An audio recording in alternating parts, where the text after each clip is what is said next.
This is the How to Succeed podcast, brought to you by Sandler, the worldwide leader in sales, management, and customer service training. I'm your host, Mike Montague, and my guest this week is Bob Bolak, a longtime Sandler coach, currently in Detroit, Michigan. And we're going to be talking about how to succeed at networking at trade shows specifically. Are people still doing these? Are they back out in public? Are we having a real life live networking again? I hope so, and I think so, and we're going to talk about how to maximize that.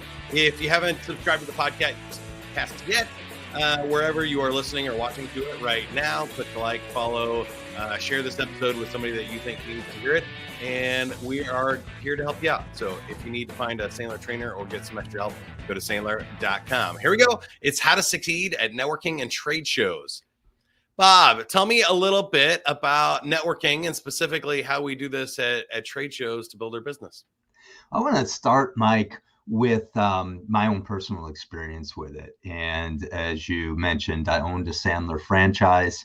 I had been an executive. Now I've got this business and I need to go out and find customers. And so if you know anything about Sandler, you know, we talk about a cookbook and behavioral plans. And I think today we're going to talk not only about behavior, the whole success triangle, right? We're going to talk about attitudes, behaviors and techniques that can help you in this. But for my story, my communication style happens to be pretty introverted. And again, those of you that hang around Sandler know the DISC model. You've got D styles, which are folks that are dominant and driven. They'll walk into a networking room, no problem. Then you've got I styles. These are expressive people, influencers. They love being around people. No problem. They walk into that room. Then you've got S styles, which are folks that may be a little bit more passive, a little bit more laid back, and get nervous walking into a room talking to a bunch of people. And then you got C styles. So think about engineers. These are the ones who, for them, making eye contact is making eye contact with their shoes, right? So I happen to be a DC. Don't have a problem walking into the room, but once I walked in there, it was like, I really don't want to talk to a bunch of strangers. So I think that when we talk about networking and these trade shows, Mike, we're talking about probably two different styles. People that do go to them, but maybe question, hey, I get back the next day, next week, I call a bunch of people, I got some business cards, nobody wants to make some time on their calendar to talk to me, and that gets frustrating. Or I got the folks that go in there, find one comfortable person that they already know, talk to them the whole time, go home, they got nothing for their business. Why it's germane today, Mike, is I think because of the pandemic. And with the customers that our franchise group works with right now, a lot of folks getting back out there, going to all the trade shows that are happening again, big attendance, opportunity to have a lot of conversations. But you know what, Mike, when it was all Zoom and all phone, I think some of us got rusty. And then you throw on the problems that I started this with that many of us face when we try to be effective there. And we got something in our cookbook now that we're doing, our company's spending a lot of time on. Sometimes we're getting on planes and it's a whole week. And then we get back and we go, gosh, was it really, really worth it? So I think, Mike, that's kind of the setup and where I think we should go today. Yeah, I think it's an interesting topic, and I love what we do here at Sandler because I think you're exactly right. With AI and automation and where we sit, we're recording this at the end of 23.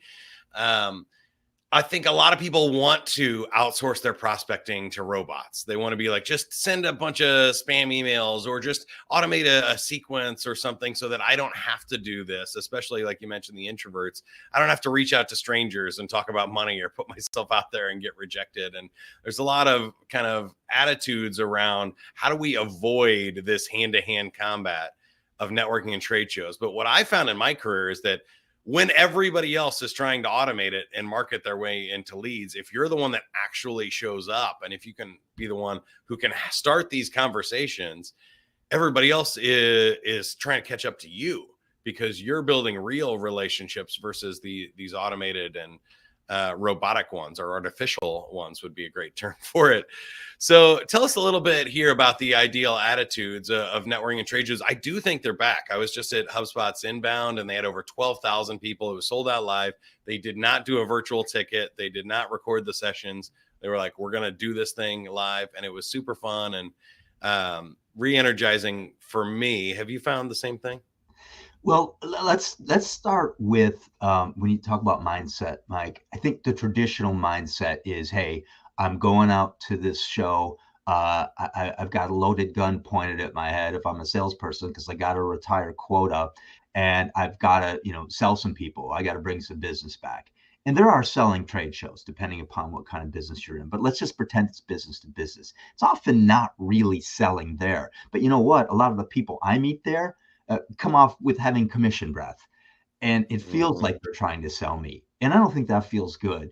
So typically, my mindset, the mindset we suggest is I am not trying to sell somebody at the show. You might have a one call close. You can walk out of there with a bucket of money, go ahead and do that. But if you're like most business to business sales, I think that's important. And the second thing would be, what are we trying to do here? We're trying to meet some people. And how about this? Get some calendar discoveries on our calendar for the next week or two. Now, if I can simplify it, Mike, and you said it a minute ago in your setup, conversations. I don't care if it's barking at the moon or email automation.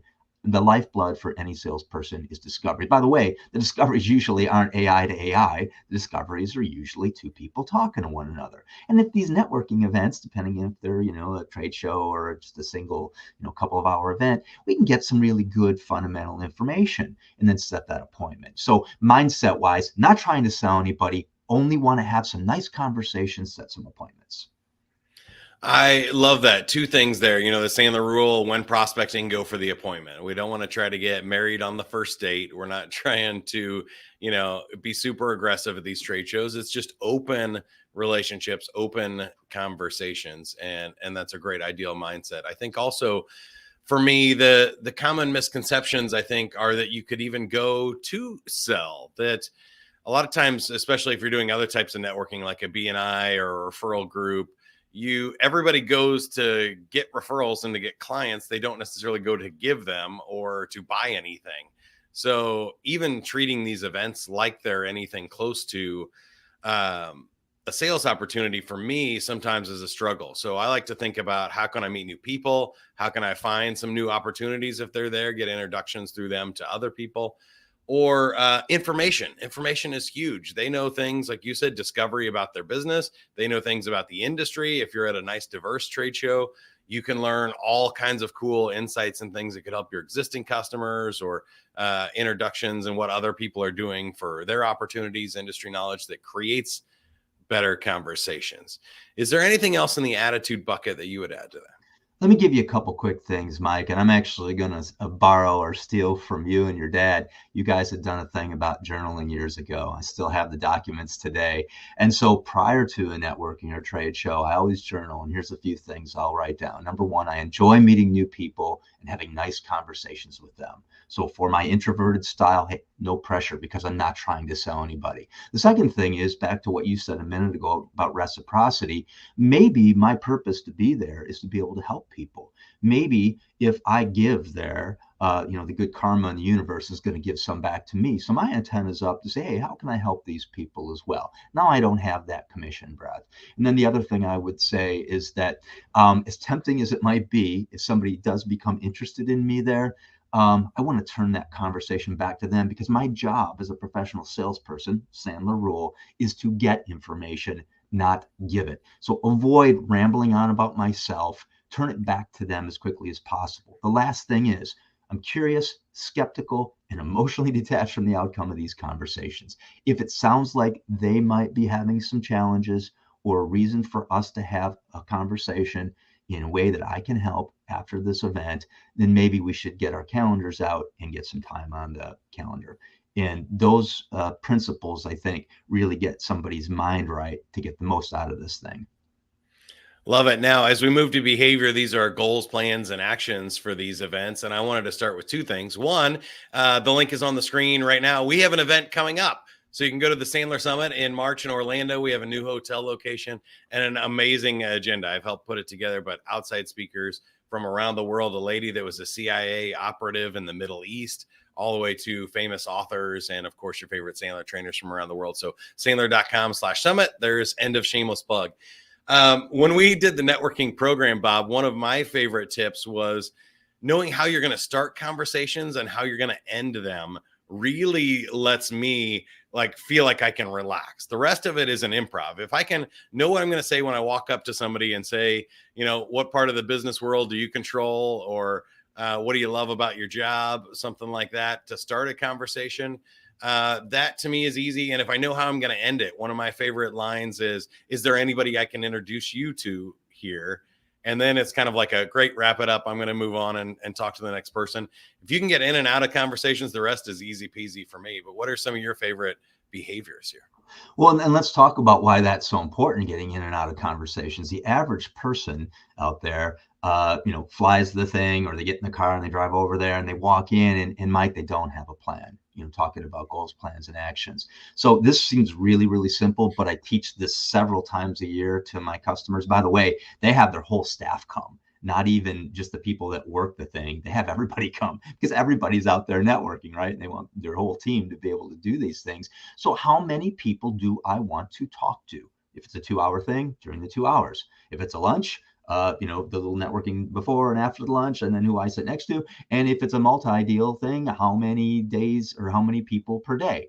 And it's just a conversation. All right. Now, let's make that even a little bit more effective. Let's talk about a unique and meaningful conversation, somebody I've never talked to before. And for me, Mike, what makes it meaningful is we talked about pain, challenges, problems in their business. If we just talked about sports and the weather, I'm not so sure that counts. So now I've got how many people, how many meaningful conversations, and then out of those, how many appointments to set. And we'll talk here in a minute about how to take that from just the conversation to the appointment. But let's say those numbers are, I'm going to talk to 100 people over 2 days. I'm going to have 20 meaningful conversations, and I'm going to set 5 appointments. That's solid. That's good. Now, if you do this over and over and over, you get a benchmark and you know if those numbers are realistic or if they aren't. If I have any sales leaders listening, you have your whole team do it and the individuals do it. You aggregate it and you see what that looks like. That doesn't count the name badge stuff and the people that you're following up on that entered to win a prize. These are the folks that you just talked to on your own. So behaviorally, Mike, if we start with that, I think it makes a lot more sense about how to frame these techniques. Would you like to get into the techniques now or add anything to that? Let's talk a little bit about maybe the plans of these. I suppose whenever we're talking about prospecting, the answer is it depends. And that's probably the answer to every question, and except for hopefully boxers or briefs. So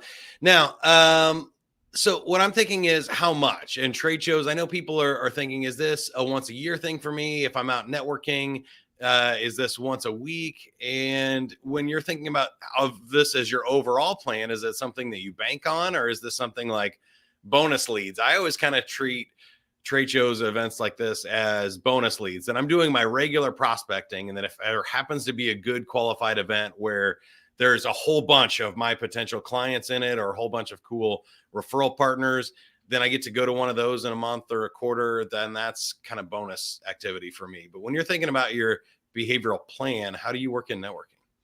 Yeah, so the first thing, Mike, I would say is this going to be a little bit industry dependent, right? And I'll give you an example. I work with a large software company and they sell to the government and military. And the shows that they go to are the lifeblood for them. Those folks are kind of hard to get to. It's not like you're calling them on their own private cell and stuff because of security clearances. So these events are the lifeblood and they plan their whole calendar around them.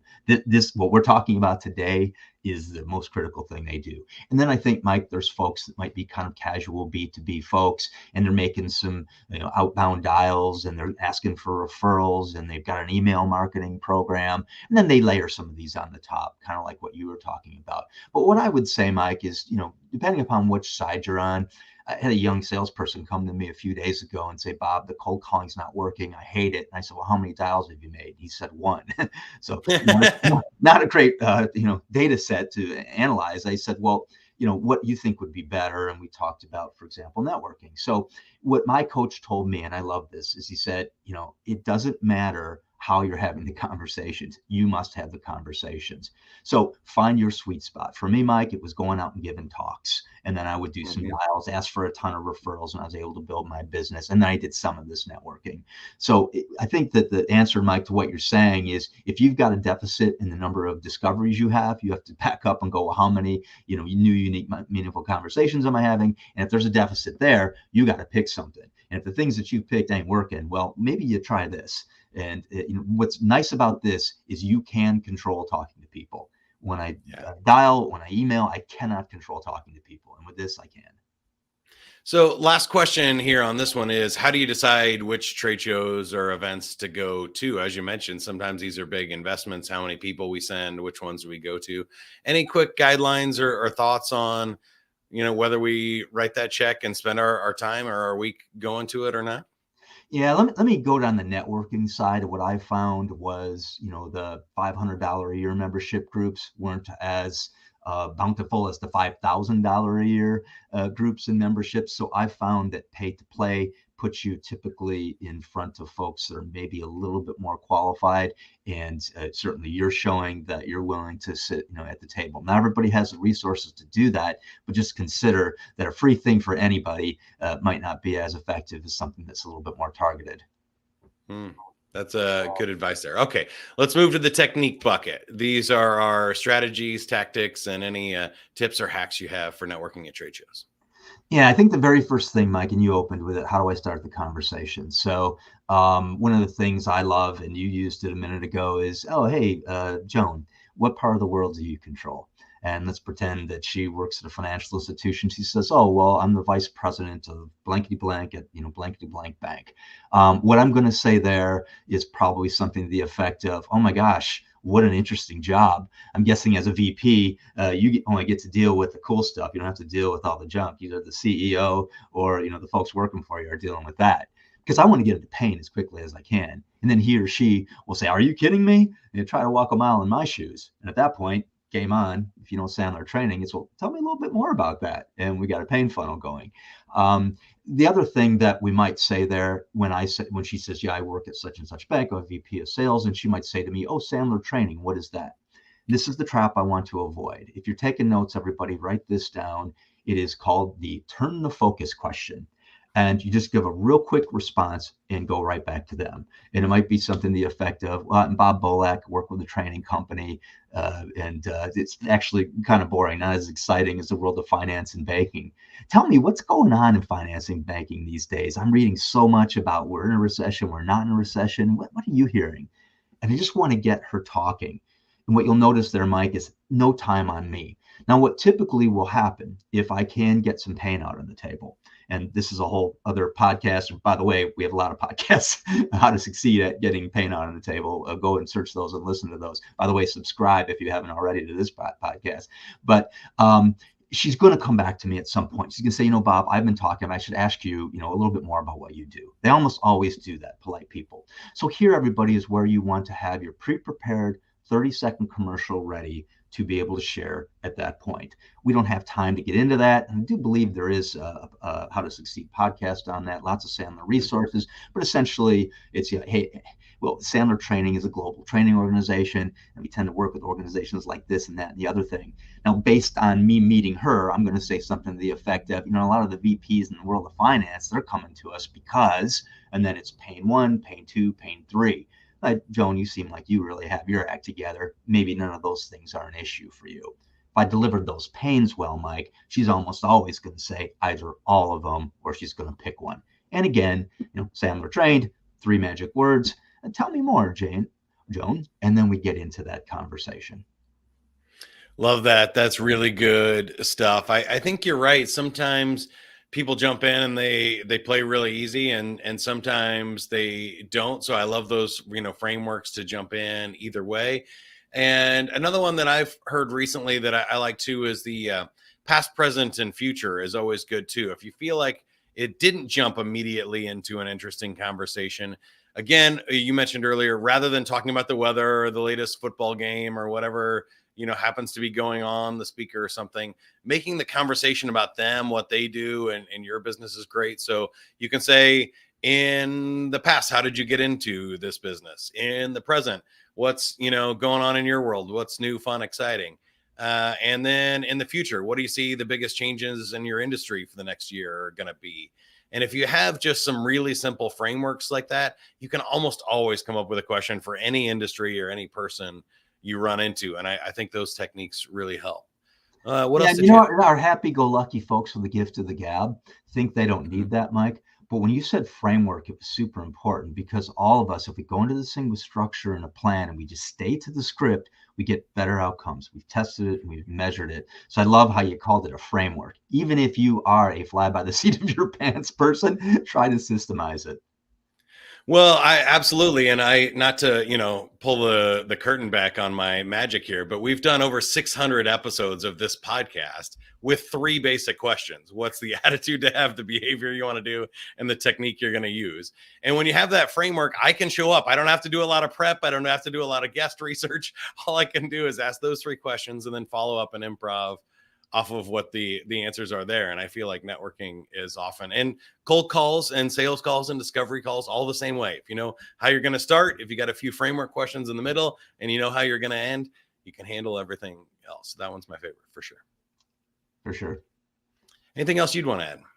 The only other thing I would say is now you're having that pain conversation. You'll remember we started with how many people do I want to talk to? How many people do I think I can have a meaningful conversation with? And how many appointments do I got to close for? So if I hear a little bit of pain, and it's usually a couple minutes into it, 5 minutes into it, halfway down the pain funnel, if you're using some Sandler, I stop and I say, you know what, Joan, and this, by the way, also Mike is getting out of the conversation. We're not going to solve the world's problems here in the next few minutes, but it sounds like that you all have some issues, maybe around the ramp up for the new folks. Been a lot of reorgs and new people coming in, and you guys have taken some non-revenue producing people and tried to groom them, but they haven't all made it. Not uncommon. Can I make a suggestion? And she'll say, sure. And I'll go, why don't we take our phones out and see if we can find a time when we both get back to our home offices that would be maybe a little easier than standing here by the shrimp bowl, or we could talk a little bit more substantively about this. Does that make any sense at all? And she may say yes, she may say no, it doesn't really matter. I'm Sandler trained. Oftentimes they say sure.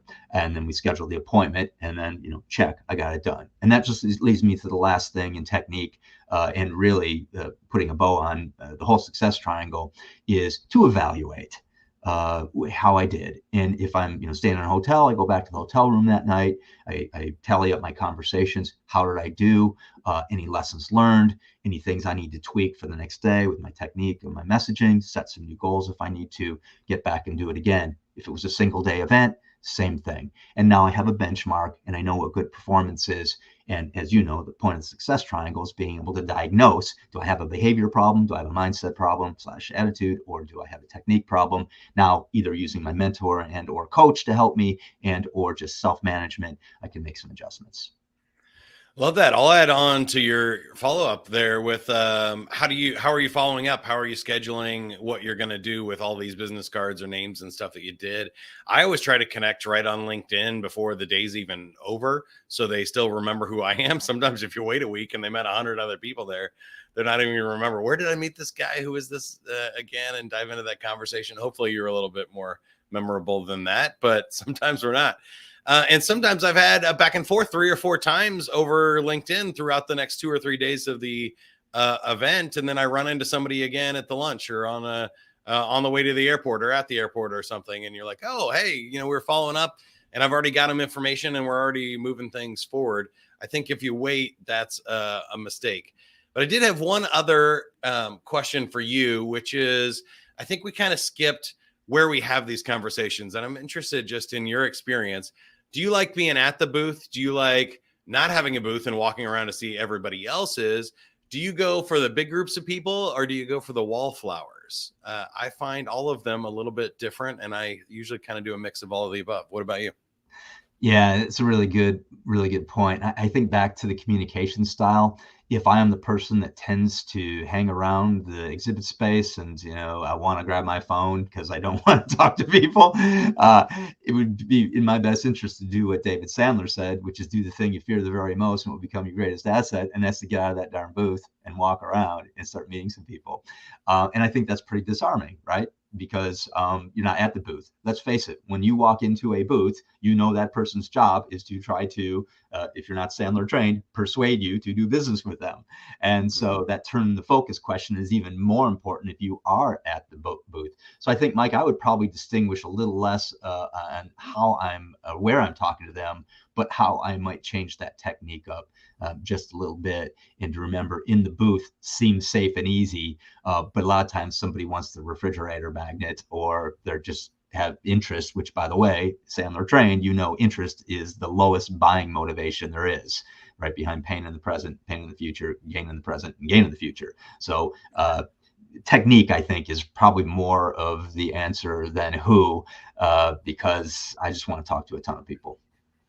I love that. And again, I think it depends on you, who you are, and who you're looking for. For me, with the people, I had really good success talking to the people that are kind of quiet in the background. They are hoping somebody will notice them and talk to them anyway. And other times they're hanging out there because they're weird and awkward in social situations, and it's not like the best conversation. But that's okay. And then I found with large groups of people, if you find somebody holding court, there's an interesting thing that happens. If you get up to like 8 people, really kind of 6 or more, it usually ends up splitting at some point and you can jump in. So if you just start listening around a group of like 6 to 8 people, eventually somebody is going to turn to somebody else and it's going to create a side conversation. And then you're in this new circle and you have equal power. Or sometimes people are looking to get out of somebody who's been holding court for like 20 minutes and like, oh, thank you. You walk up, let me ask who you are and let me move away from this, and gives them an excuse to move away. So I love a little bit of both of those techniques to find good people to talk to. I agree 100%. And we found a good person to talk to today. It's been Bob Bolak, a longtime Sandler coach in Detroit. And I did want to mention again, the Sandler Summit is coming up March 19th and 20th. You can go to sandler.com/summit. Tickets are available now, and they are the cheapest they are going to be. We have one of those deals where it only goes up the closer you go to the event. So if you want to join us in Orlando and have 2 days of world-class networking and hear some awesome Sandler speakers from around the world, sandler.com/summit. Now, Bob, I wanted to get to know you a little bit better. First question is, at this point in your career, how do you define success? You've had a lot of success. What's success for you? Yeah, I've really changed that, Mike. There's an author, Wayne Dyer, who had a saying that as human beings, we're always striving and never arriving. And that helped me when I was in strive mode, when I didn't have any money or any success, or, my career was just blooming. And then I got to the point where I actually did have some success. And I kind of look at it today now that success for me happens to be life balance, but mostly the freedom to make the choices that I want to make. And I always had them, but when I had, children at home, and when I had all this responsibility with not having, as much income and or flexibility in my work roles, I felt an awful lot of pressure. So success to me is really being able to do what you want when you want. And, that's not going to line up with every motivational speaker's definition of always climbing. But hey, I'm on the down slope. I work today by choice and I love it. I like that too. I think, you do have to reach a certain part of the ladder. But what I found is like when you climb it high enough, you realize that all there is more ladder. So you might want to start looking for some other definitions of success. So I appreciate you sharing there. Now, the next one is on the flip side. Was there a failure or a biggest lesson learned you had to get over in order to be successful? I'm going to give you one that just comes to mind. It's rattling around here in my child ego state. And it was as a sales leader.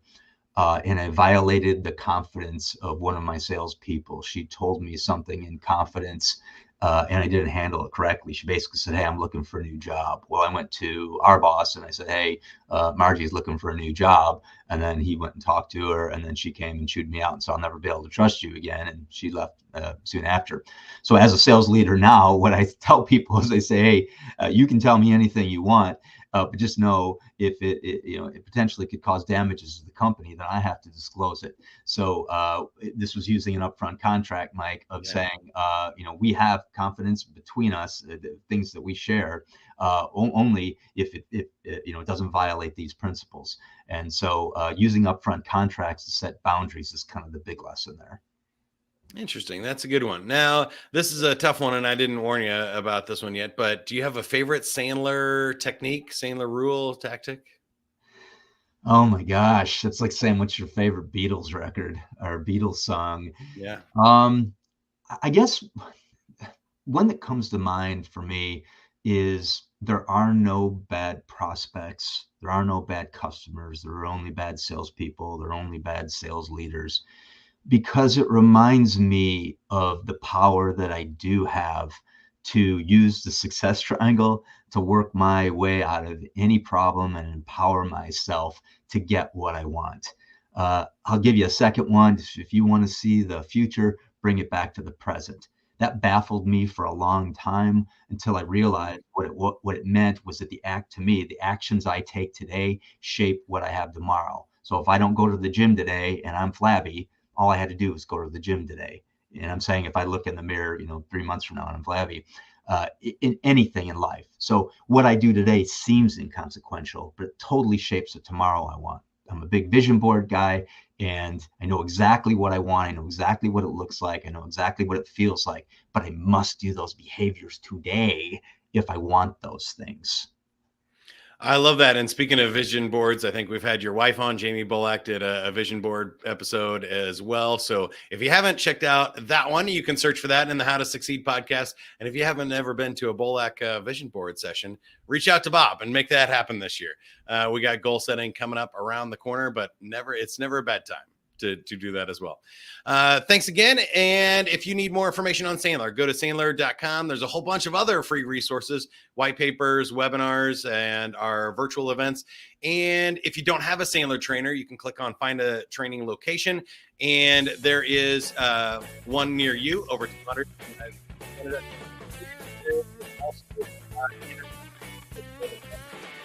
Our enterprise team, they will get you started there as well. The How to Succeed podcast is copyrighted by Sandler Systems, LLC, and protected by U.S. copyright law. Sandler is the worldwide leader in sales management and customer service training with over 200 locations. And as always, remember, whatever you are, be a good one. We'll see you next time, everybody. Later.